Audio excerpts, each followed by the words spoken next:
சாய்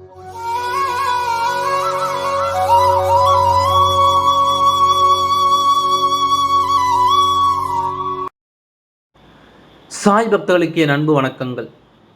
ஓம் சாய்ராம். என் அன்பு குழந்தை, உன் துணையை பற்றிய மிக முக்கிய செய்தியை உன்னோடு பகிர்ந்து கொள்ள வந்தேன். உனக்கு தெரியாமல் எது நடந்து கொண்டிருந்தாலும், எது வருவதாக இருந்தாலும் அதை முன்பே உன்னிடத்தில் தெரிவிப்பது உன் சாயப்பாவின் விருப்பம்.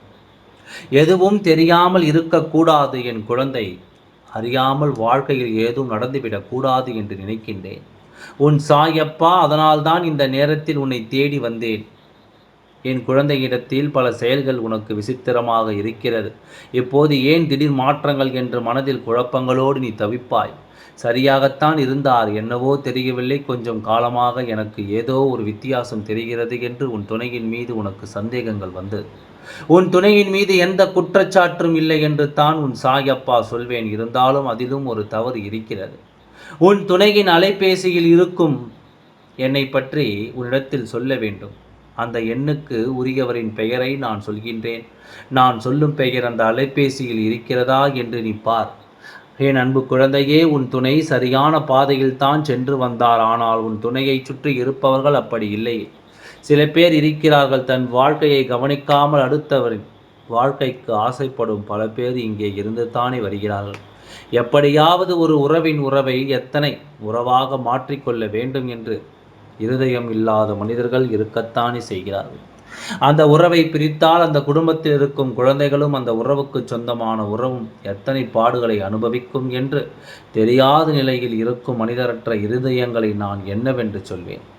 அப்படிப்பட்ட ஒருவர்தான் இன்று உன் துணையின் அலைபேசியில் இருக்கும் எனக்கு சொந்தமானவர். அந்த எண்ணிற்கு உரியவர் யார் என்று சொல்லத்தான் வந்தேன். அதை நீ தெரிந்து கொண்டால்தான் ஆரம்பத்திலேயே இந்த உறவை வெட்டிவிட முடியும். இது ஆரம்பம்தான். ஆரம்பித்து இரு காலங்கள் ஆகிவிடவில்லை. இதை இப்போதே நீ தெரிந்து அதை சரி செய்து விட்டால் உன் வாழ்க்கை காப்பாற்றப்படும் என்ற ஒரே நிலையில்தான் நான் உன்னை தேடி வந்தேன். தெய்வங்கள் நேரில் வராத அல்லவா? இதுபோல வார்த்தைகளைத்தான் உன்னிடத்தில் என்னால் சேர்க்க முடியும். புத்திசாலி குழந்தையாக நடந்து கொண்டு நான் சொல்வது என்னவென்று புரிந்து கொண்டு அதன்படி நீ நடந்தால் உன் வாழ்க்கையை நீ காப்பாற்றி கொள்ளலாம்.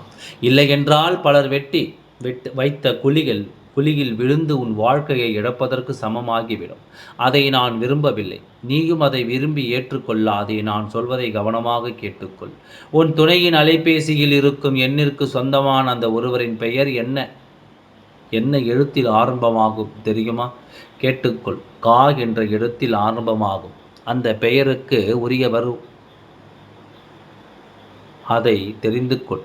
இதை சரி செய்து கொள். உன் வாழ்வு உனக்கே திருப்பி தரப்படும். உனக்கு துணையாக உன் சாயப்பா நான் இருக்கின்றேன். எல்லாம் நல்லபடியாகவே நடந்து முடியும். ஓம் சாய்ராம். நன்றி, வணக்கம்.